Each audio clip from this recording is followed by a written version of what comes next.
Bonjour à tous. Aujourd'hui, nous allons analyser la programmation en multidiagramme des automates de Schneider.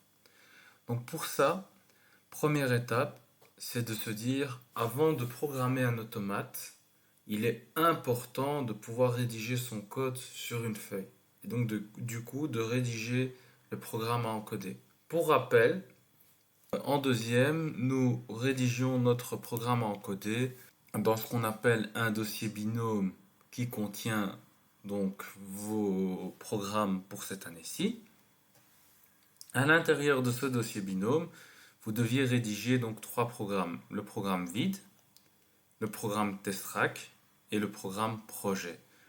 Donc le vide, c'était pour, après avoir utilisé l'automate, remettre donc un fichier qui ne contient rien du tout à l'intérieur de ce dernier, de façon à éviter que les utilisateurs suivants aient des problèmes lors du câblage. Pour le programme TestTrack, ça permettait de vérifier vos raccordements. Donc, pour rappel, cette procédure fonctionne de la manière suivante. Vous rédigez votre schéma, il est ensuite corrigé par le prof. Vous rédigez en parallèle donc une liste de contrôle des raccordements et vous utilisez cette liste de contrôle de raccordement pour vérifier vos câblages. Pour la partie, donc la dernière partie, c'est la partie projet, donc le programme projet qui lui contient votre programme qui correspond à votre solution niveau 1. Donc du coup, on peut comprendre une chose qui est importante, c'est tant que le schéma des raccordements n'est pas réalisé, tant que votre solution de niveau 1 n'est pas terminée, cela sert à rien donc de démarrer votre rédaction de programme à encoder.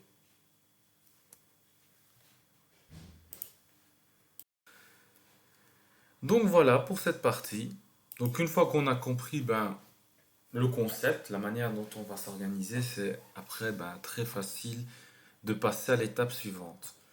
Donc l'étape suivante, c'est de se dire, ok, comment on rédige le programme à encoder vide. Et donc là, c'est un rappel du cours de deuxième, donc vous êtes normalement tous censés savoir le faire. Donc on aura trois parties pour le programme à encoder vide. On aura le rack, l'alimentation et le processeur à, entre guillemets, configurer. Et cette configuration va se faire que dans une seule zone sur Unity. Donc c'est dans la partie configuration matérielle. Donc du coup, nous pour notre rack, il suffit de regarder donc l'automate qu'on dispose dans le laboratoire. Et donc tous les automates du laboratoire sont composés d'un rack à 6 emplacements. Et donc c'est le modèle XBP0600. L'emplacement 0 pour le processeur et puis 5 emplacements pour le module. Ensuite, étape suivante, c'est de voir au niveau de l'alimentation, laquelle on utilise. Donc nous, c'est une alimentation qui transforme du 230 volts alternatif en 24 volts à courant continu. Donc c'est la CPS 2000. Donc on écrit alimentation CPS 2000, emplacement CPS. Finalement, pour le processeur, et là il faut absolument pas se tromper, donc c'est vraiment en fonction de votre schéma. Vous devez mettre la référence du processeur et surtout ne pas vous tromper sur version. Donc ici c'est 2.1. Donc n'oubliez pas ça, c'est super important. Lorsque vous allez programmer, mettez le bon processeur et surtout le bon numéro de version. Donc du coup, le processeur c'est l'emplacement 0. Et lorsque vous avez rédigé ça et que ça a été validé, vous êtes capable de commencer à encoder ce programme sur le PC. Ensuite, il faut rédiger le programme qui va nous permettre de vérifier les raccordements. Et là, c'est comme l'année passée. Pour ça, ce programme test des raccordements va être constitué en deux parties. Donc faites vraiment attention, c'est vraiment deux parties. Sinon, c'est pas valide. La première partie, c'est la configuration matérielle. Et la seconde partie, c'est la table d'animation. Donc la configuration matérielle va contenir notre rack, notre alim, notre processeur, mais aussi tous les modules d'entrée-sortie qu'on va utiliser. Donc pour rappel, on prenait la référence du module qu'on mettait sur cette colonne-ci. Ensuite, on prenait le numéro d'emplacement du module qu'on mettait sur cette colonne-là. Et donc on répétait cette opération en fonction du nombre de modules qu'on avait. Donc ici, 3 modules. On répète cette opération 3 fois. Une fois que c'est fait, là on a une configuration matérielle complète. Cette configuration matérielle complète sera utilisée pour le programme encodé test des raccordements, mais aussi pour le programme encodé projet. Pour la table d'animation, la table d'animation nous permet finalement de pouvoir forcer nos sorties pour vérifier justement si ces dernières activent correctement les bonnes ampoules, le bon moteur. Puis éventuellement, en forçant une sortie, en appuyant sur l'arrêt d'urgence, on peut tester tous les éléments contenant des sécurités câblées, et ainsi de suite. Et donc le programme test de raccordement, sa force réside en la rédaction de cette table d'animation qui au final nous permet de vérifier si nous avons correctement câblé nos sorties. Et donc pour ça, il suffit simplement de reprendre l'adresse de l'ensemble des sorties que vous avez utilisées dans votre schéma des raccordements. Donc là, c'est pour ça qu'on voit que d'un côté, on a le schéma des raccordements, et puis de l'autre côté, on a finalement rédigé le programme à encoder test de raccordement. Les entrées ne sont pas indiquées dans la table d'animation parce qu'on peut les vérifier directement visuellement en observant donc sur les modules l'activation des lumières liées à telle ou telle entrée. Donc finalement, on arrive à la partie, on va dire, on fait un petit résumé par rapport à ce qu'on a vu. Donc actuellement, on a vu le programme encodé vide, on a vu le programme encodé test-rack, et maintenant nous allons voir le programme encodé projet. Donc le programme encodé projet, c'est en soi l'élément qui va être le plus complexe à rédiger dans le cadre de cette procédure. Et donc du coup, pour rédiger ce programme à encoder, on va tout d'abord analyser la structure que nous allons justement utiliser dans le cadre de ce projet. Et donc la structure va être la suivante. Donc du coup, on aura un SFC Manager qui va nous servir de programme qui va gérer justement l'appui sur l'arrêt d'urgence. Le fait que lorsqu'on appuie sur l'urgence, on se retrouve donc dans une étape bien spécifique. Donc c'est le SFC Manager qui va gérer cela. Il faut savoir que dans les faits, ça va être exactement le même programme que vous avez utilisé l'année passée en deuxième. Ensuite, le SFC Project, là du coup, on va travailler en multidiagramme. Et donc le fait qu'on travaille en multidiagramme, au niveau de la programmation, on aura deux influences principales. Donc première influence principale, c'est qu'on va devoir aller activer l'option multi-jeton sur Unity Pro Excel. Donc l'option multi-jeton permet de pouvoir utiliser plusieurs groupes d'étapes et transitions dans le même programme. Lorsque nous allons utiliser des macros, on va avoir un nouveau dossier qui va contenir justement des macros, donc le dossier macro, et à l'intérieur, il faudra ajouter la suite d'étapes transition. Dans les faits, en pratique, au niveau de la programmation, on n'aura pas de grands changements. On va juste tout encoder dans l'SFC chart. Et puis finalement, dans les macros, on aura juste quelques bouts de code à rajouter. Information importante, c'est que toutes nos actions, comme auparavant, seront dans l'Order Manager. Petite particularité par rapport aux années précédentes, l'Order Manager, vous pouvez décider de le subdiviser par exemple en deux parties, de faire une partie pour tout ce qui est commande machine et une autre partie pour tout ce qui est signalisation. Donc là, vous pouvez même le rédiger en structure texte, en instruction liste ou en ladder.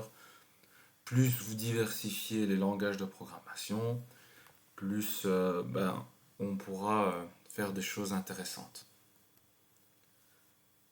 Donc finalement, pour la rédaction du programme encodé à proprement dit, la première étape, l'une des étapes les plus importantes, c'est de présenter la structure de votre programme. Donc là, nous avons vu la configuration matérielle. Il faudra rédiger aussi donc, les variables que nous allons utiliser dans notre programme. Ensuite, il faudra rédiger les différentes sections du programme. Et finalement, la table d'animation qui va nous permettre de vérifier le programme à l'aide d'une simulation. Ici, on attaque la première partie, donc la rédaction de la table des variables. Donc, structure à obligatoirement adopter. Donc, 1. Indiquer l'emplacement du module. Ensuite, la référence du module. Et puis, finalement, on a 4 colonnes à compléter. Donc, première colonne, vous indiquez donc l'adresse de votre entrée-sortie. Ensuite, vous allez devoir indiquer le nom, le type et finalement réaliser éventuellement un commentaire. Par exemple, si la variable s'appelle SO, support ordre par exemple, vous pouvez écrire ici support ordre. Finalement, on avait vu que pour rédiger les variables, on avait quand même un élément, une zone qui était importante. C'était pour tout ce qui est variable interne. On devait venir dans variable dérivée d'entrée-sortie et puis écrire ces variables. Et donc là, on avait par exemple les variables 1 Hz, les variables qui vont nous permettre de créer une bascule qui passe de 0 à 1 avec une fréquence de 1 Hz et ainsi de suite.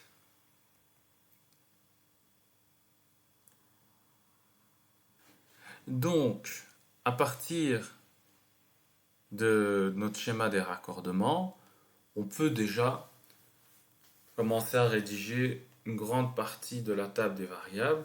Donc là, je vais analyser l'exemple avec vous, mais je vais quand même spécifier les 3 règles de rédaction des variables qui sont importantes.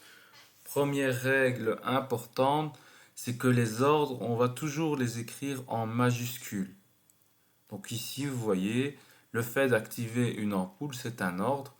On ne va pas utiliser B minuscule dans la rédaction de la variable B, qu'on lit à la sortie, donc Q17 du module 3 et du rack 0.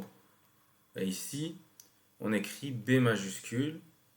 Ensuite, on indique l'adresse de sortie, donc %Q pour une sortie, 0 pour le numéro de rack, 3 pour le numéro de module et 17 pour le numéro de sortie. Donc là, on a mis l'adresse, on a mis le nom du module, et puis finalement, on indique le type. Donc ici, le type, c'est une variable de type eBool.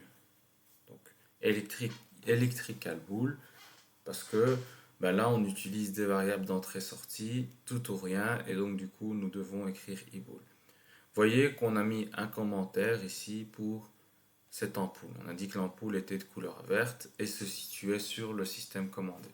Donc on voit que le fait de pouvoir mettre des commentaires, ça permet vraiment de donner un sens à ce qu'on vient d'écrire et de permettre à n'importe qui de comprendre à quoi ça correspond.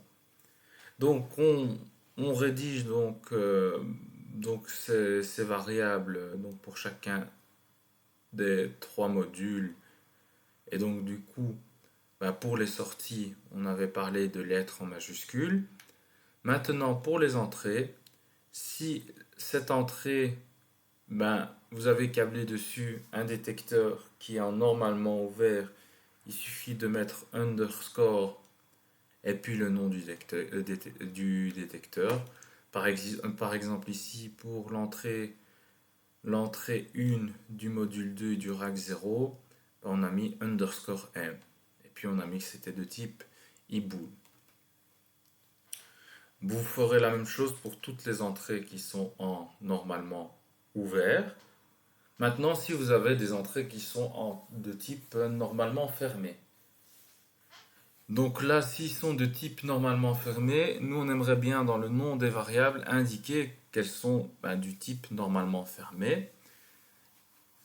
Et donc de là, nous avons plusieurs possibilités. Donc là, tout va dépendre de l'instruction qu'on va vous demander de faire. Donc ici, l'instruction qu'on a donnée entre guillemets à la personne qui a rédigé ce code, c'était pour les variables normalement fermées d'écrire underscore pas underscore puis le nom de la variable.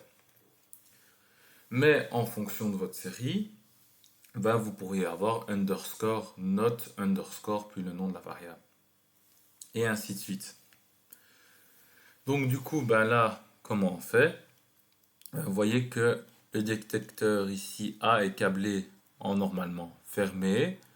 Donc du coup, première chose qu'on fait, c'est qu'on récupère l'adresse. On voit qu'on est sur l'entrée numéro 4 du module 3 du rack 0. Donc ça nous donne %i034. Ensuite, pour le nom, on avait vu que c'était A. Nous, on va écrire comme c'est en normalement fermé, underscore pas underscore, le nom de la variable, donc c'est A. Et puis on indique que c'est du i-bool. Donc, on fait ça pour chacun des emplacements, pour chacun des modules. Ensuite, il nous reste les variables internes à rédiger. Donc là, on écrira un nouveau sous-titre, autre variable. Et pour les variables internes, ce serait par exemple le 1 Hz qui permet de faire clignoter l'ampoule qu'on va rédiger ici. On aurait pu avoir le 5 Hz et ainsi de suite. Donc là, c'est équivalent aux années précédentes. Il suffit juste de reprendre les bonnes informations et de les indiquer au bon endroit.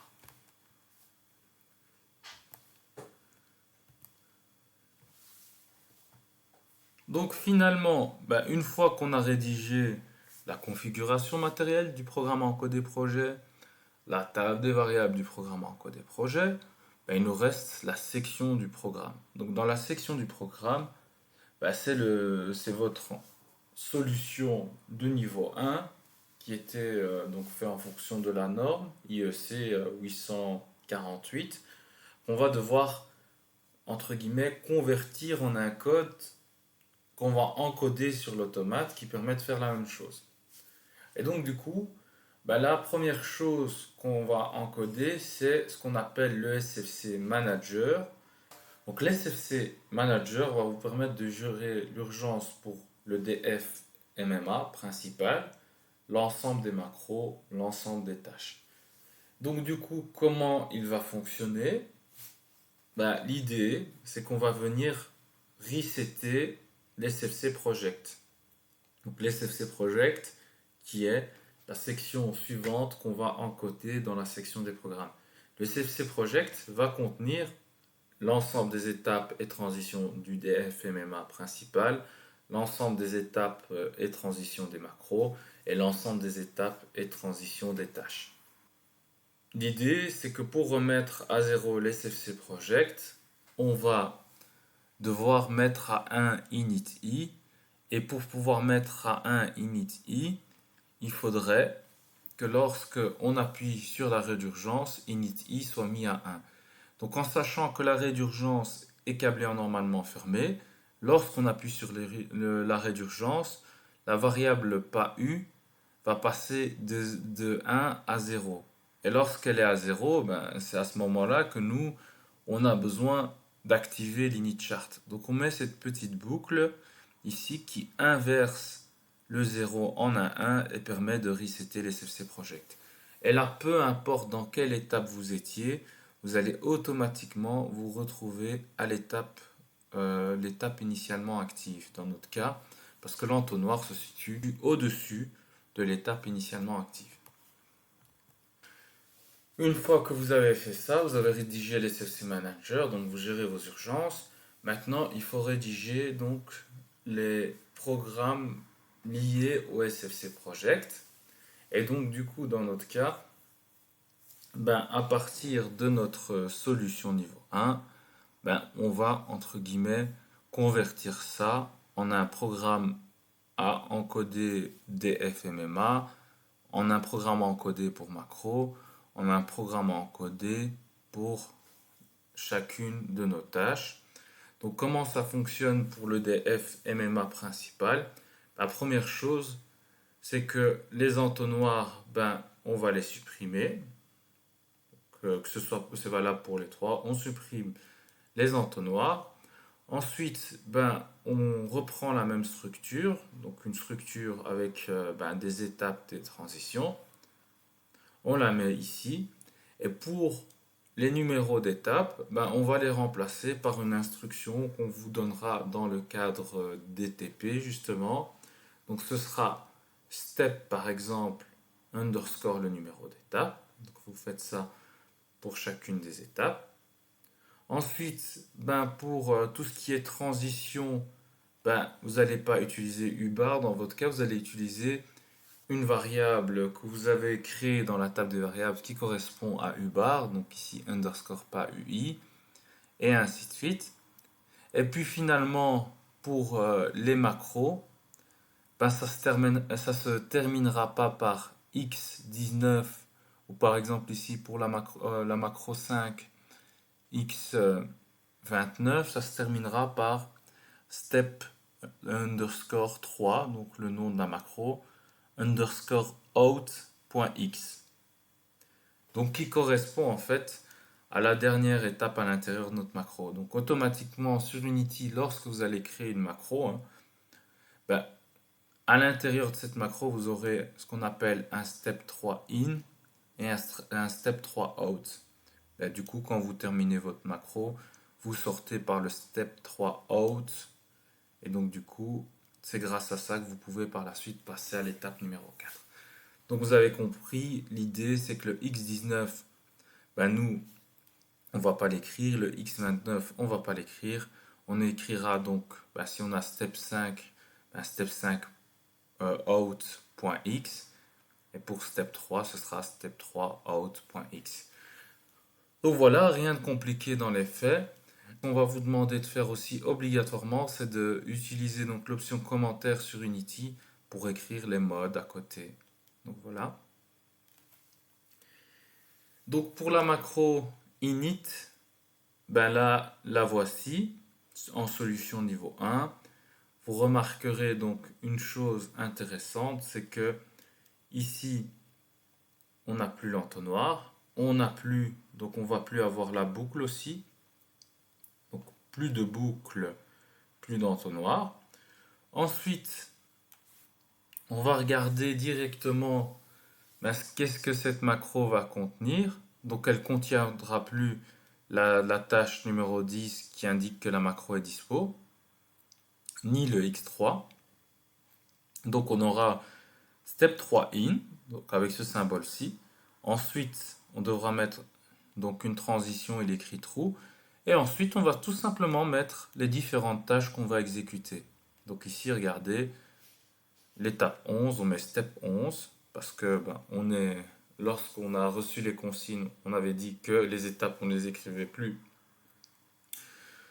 On ne les écrivait plus en écrivant juste 11, on devait écrire step underscore 11. Ensuite, cette étape 11, cette tâche 11 se termine par la transition x49, donc on écrira step 49.x. Vous allez devoir faire la même chose pour l'ensemble des tâches. Et puis une fois que vous arrivez à la tâche 17, vous l'écrivez. Et puis au lieu d'écrire step 19 égale true, vous écrivez directement step 3.out. Donc du coup, ce qu'il faut retenir, la conclusion, c'est qu'on va supprimer la boucle, on supprime l'entonnoir, on supprime l'étape 10 ainsi que sa transition. On supprime donc l'étape 19, on supprime l'égal à 1. On prend nos tâches, on les met entre le step 3 in et le step 3 out. Donc c'est ça vraiment la conclusion à voir par rapport à ça. Aussi, information importante, dans le cadre du cours précédent, je vous avais dit que le symbole de la tâche n'était pas normalisé. vu qu'il n'est pas normalisé, du coup, sur Unity, vous ne pourrez pas mettre le symbole de la tâche, mais vous mettrez le symbole d'une étape classique. Mais pour comprendre que c'est une tâche, vous devrez obligatoirement mettre le commentaire qui indique que c'est la tâche un tel et ainsi de suite. Donc maintenant, le contenu situé à l'intérieur de votre tâche, vous allez devoir aussi le transformer en un programme encodé.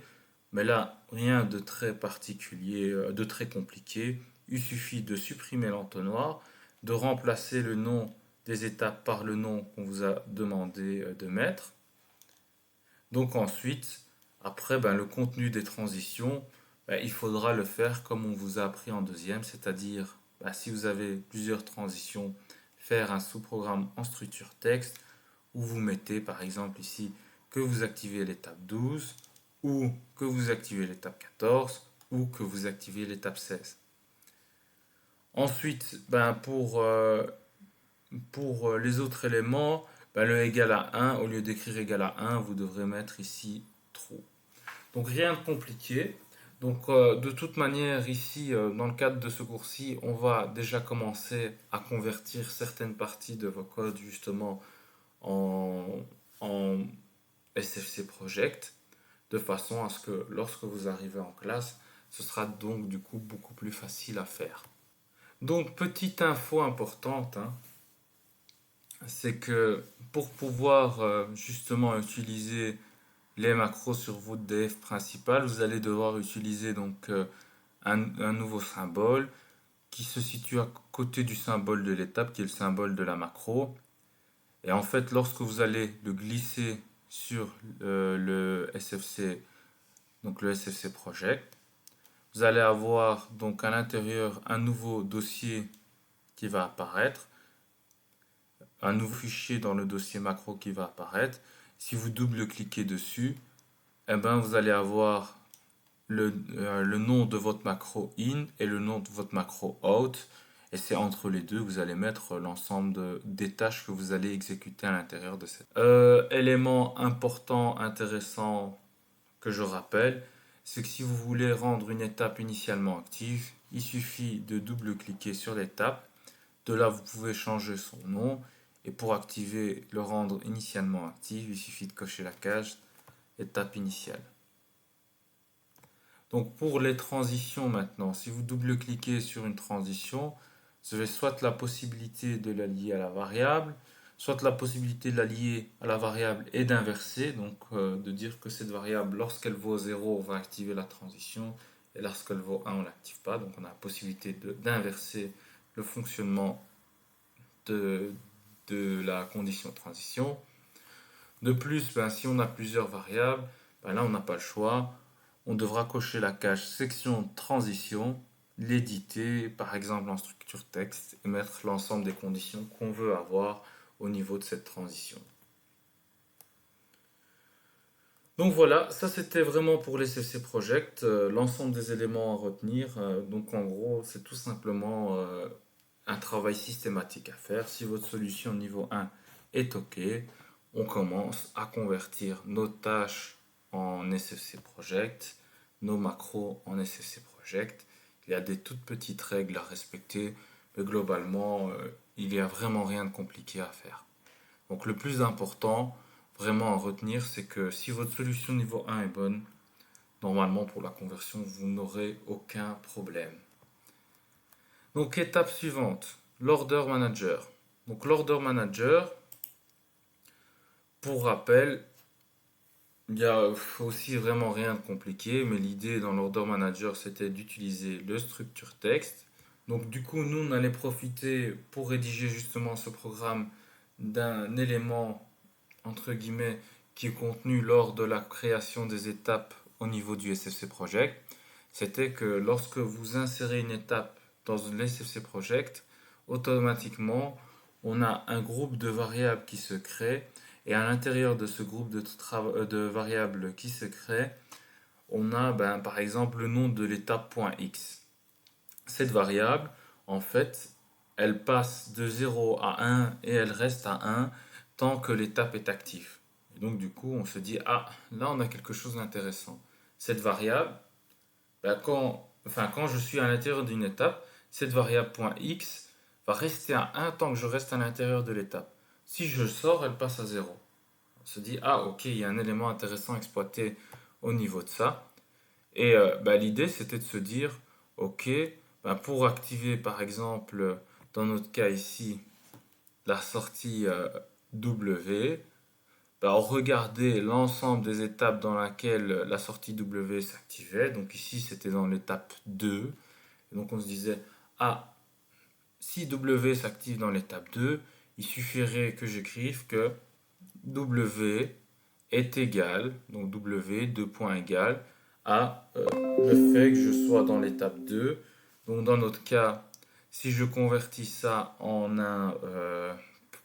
si je convertis l'étape 2 en un programme que j'ai encodé sur Unity, enfin une étape que j'ai encodée sur Unity plutôt, bah, ça donnerait step2.x ou s2.x en fonction du nom que j'ai donné à cette étape.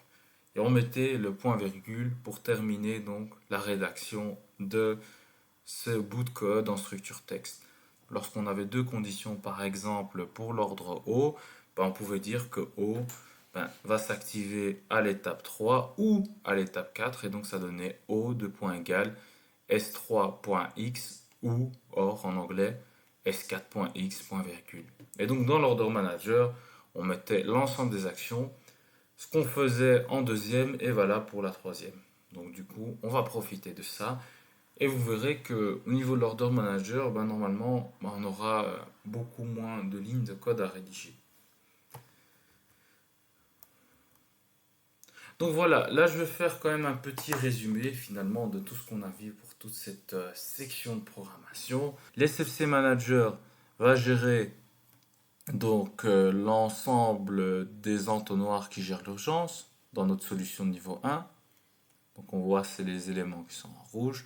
Donc c'était valable pour les entonnoirs du DF MMA principal, ceux des macros et ceux des tâches.